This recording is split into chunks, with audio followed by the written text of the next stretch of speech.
can we learn from a pandemic? And particularly, how can a pandemic help us rethink our relationship with human rights? Pandemics are, after all, nothing new. For instance, take the bubonic plague. It comes and goes, and it comes back again. When it appeared in the form of the Black Death, it wiped out 2/3 of the population of Europe and killed 500 million people around the world. We had the Spanish flu at the beginning of the 20th century. There were 500 million cases registered, and it led to 40 to 50 million deaths around the world. What pandemics do is they make us stop and think and evaluate the way we live our lives. And in that, this pandemic of COVID-19 is no different. In fact, there are changes already that are occurring and that seem to be aiming to be long-term, and also changes that are deep in our society. But what is different about this pandemic is that by April 2020, 4 months after the virus was first identified in Wuhan in China, there were 3,900,000,000 people living under lockdown, and that was a first. Of course, that meant there were things we could not do and things we had to comply with. So we had to stay at home, we had to curtail our travel, we had to wear masks, we had to self-isolate, we had to stop doing the things we're so used to doing. We had to comply with testing and vaccinate. And we couldn't do things like going to work, and some people couldn't work at all. And some people couldn't study, we couldn't share with friends and families, and we could not attend social events, cultural events, religious worship.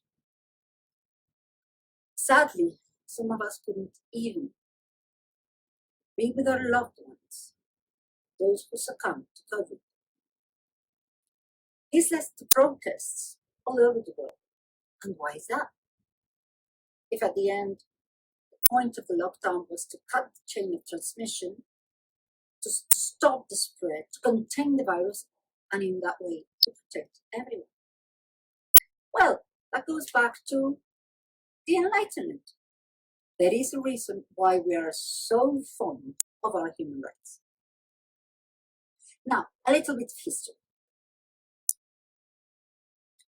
After the Black Death, some 200 years after, came the Enlightenment. The pandemic had caused deep changes to what were the feudal societies. There was an emerging bourgeoisie. Peasants were no longer tied to land. And there was a need for change. The enlightened thinkers were concerned with how to react, how to respond to the absolute exercise of power by the medieval kings and queens.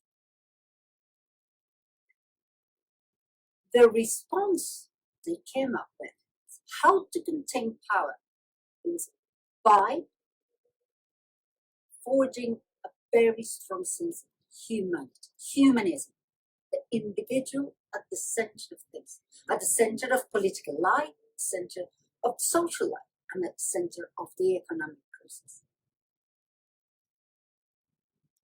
So this individual was opposed to the state. There was no more a justification of power as coming from the divine. Power came because men, and it was men at the time, men could hold power to account. So from those ideas came things like the social contract. People had a contract with the ruler, and the ruler had to go by that contract. So whereas the individual was free to pursue its happiness, the state had to be controlled. And that is why even today, the authorities can only do what they're allowed to do by law, whereas people, individual, is allowed to do, at least in liberal democracies, anything and everything he or she wants to do, as long as it's not forbidden by law. And those are the fundamental pillars of modern societies, which are based on rule of law, democracy, freedom. And because those were our first human rights, as we know them today, those are called first generation rights, rights to freedom. And so we have freedom of movement, and in particular, when we're talking about what happened, for instance, with the French Revolution, the American Revolution, and the revolutions in many other republics that came after that, former colonies and so on, those rights became right, due process of law, freedom, personal freedom, right to property, right to private initiative. Now, at the turn of the 20th century, and now we move on a little bit, we had, as I said, the Spanish flu. And after the Spanish flu, we had as well an economic downturn. We had the stock market crash in 1929, which in some countries lasted until 1940. So it had a deep effect in all the economies of the world. At the same time, we had two wars, one from 1914 to 1918, and then the Second World War, 1939 to 1945. And with that, it was very clear that having freedoms and personal rights was not enough to secure this realization of the individual. People could not fulfill the potential. Clearly, it was important also to have the conditions that could allow for those freedoms and rights to be exercised. And the big revolution came with the idea of the four freedoms. The four freedoms speech given at the State of the Union address by former US President Franklin Delano Roosevelt indicated what was the philosophy, the change that had to occur for those freedoms and rights, fundamental rights and freedoms, to be properly exercised. So we needed conditions.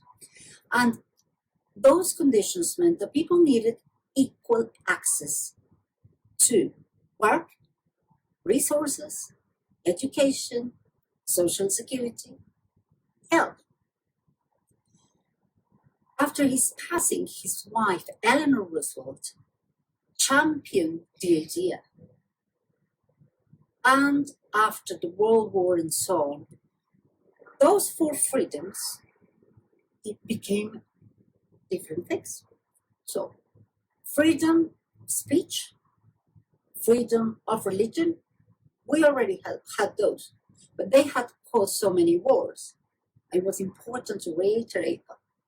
But the two new things came from the freedom from fear, which led to the creation of the UN, the adoption of the UN Charter, and so on, is how to regulate force in an international community. And then we had freedom from want. And in freedom from want, we had the origin of what we know today as economic, social, and cultural rights.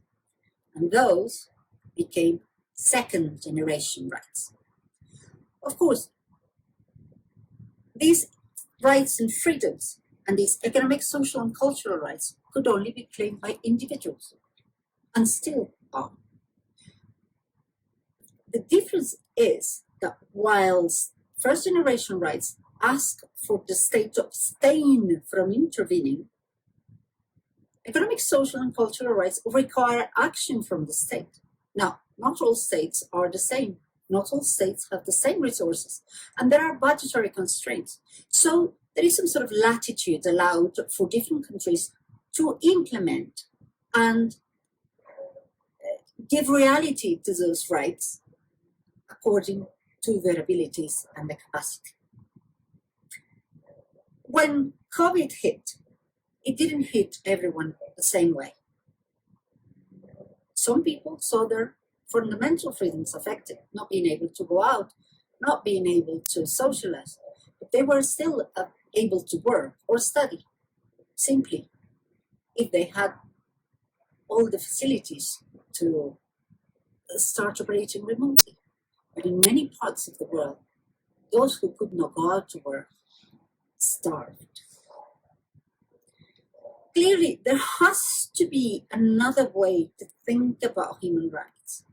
And going back to the pandemic, it is important to consider that according to the most recent studies, the investigations by the WHO, and so on, it appears to be that the virus